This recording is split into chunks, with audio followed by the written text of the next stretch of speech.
Ontem mesmo eu falava sobre isso, né?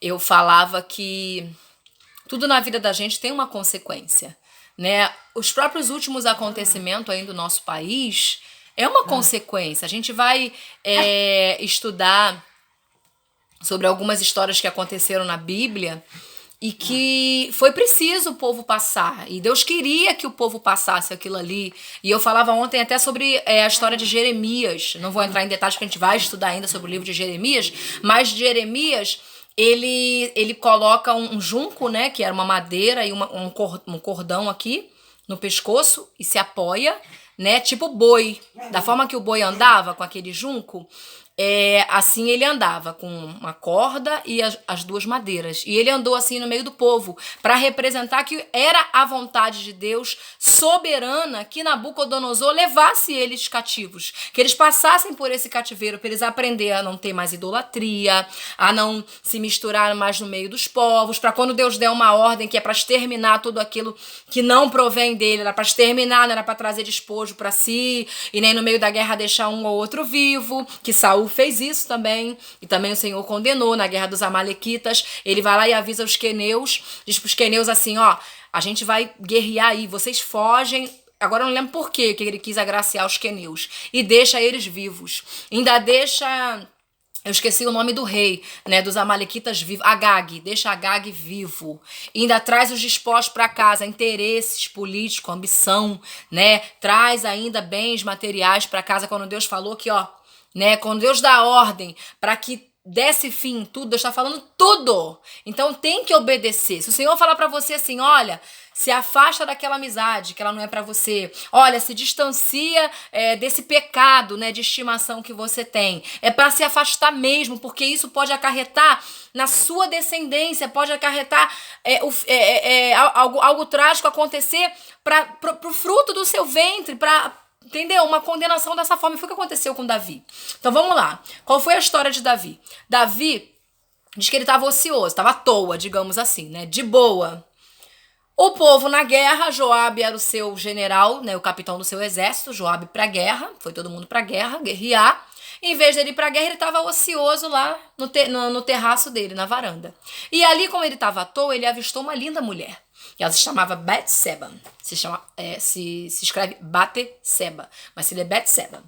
E Betseba era linda. E aquela ali encantou os olhos dele.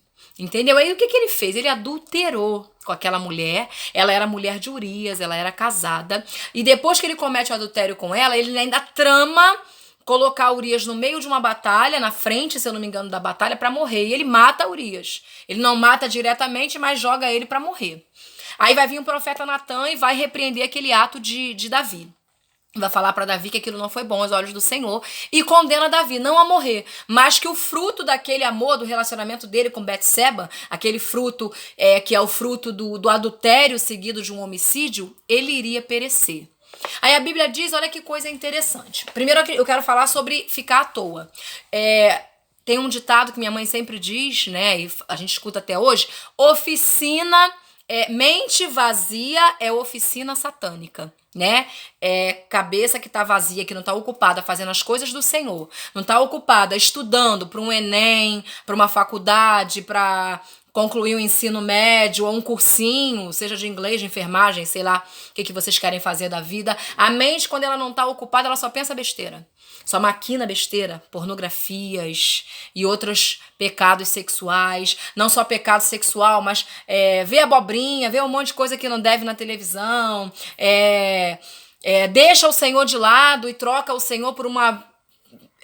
tá entendendo? Por qualquer coisa, por uma amizade que não deve. Aquela amizade leva aquele jovem a beber, a talvez fazer outras coisas também erradas. Então isso tudo aqui, ó, mente vazia. Quando a nossa mente ela é ocupada pelo Senhor, principalmente, mas também com estudo, tentar preencher com coisas que nos acrescentam, que nos enriquece, a gente não vai pensar besteira. Então, a primeira falha de Davi foi ele de boa, né? Enquanto o povo estava guerreando. Aí a mente dele vazia avistou o pecado. O laço foi armado para ele porque ele estava à toa. Então, cuidado, jovem. Você que não quer se envolver em nada na obra de Deus. Você fica com a mente mais pensando, sei lá, em fulaninho, em beltraninho, na amizade A, o namoradinho B, a namoradinha A, e por aí vai.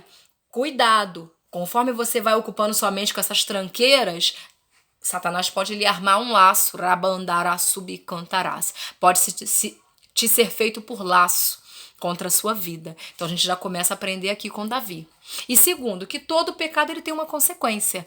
Diz que Davi ora, ele pede a Deus, ele busca por aquele filho, mas o filho morre. Né? E olha que coisa linda. Quando o filho morre, diz que ele vai lá, se lava, troca de roupa, se ajoelha, prostra diante do Senhor e adora a Deus.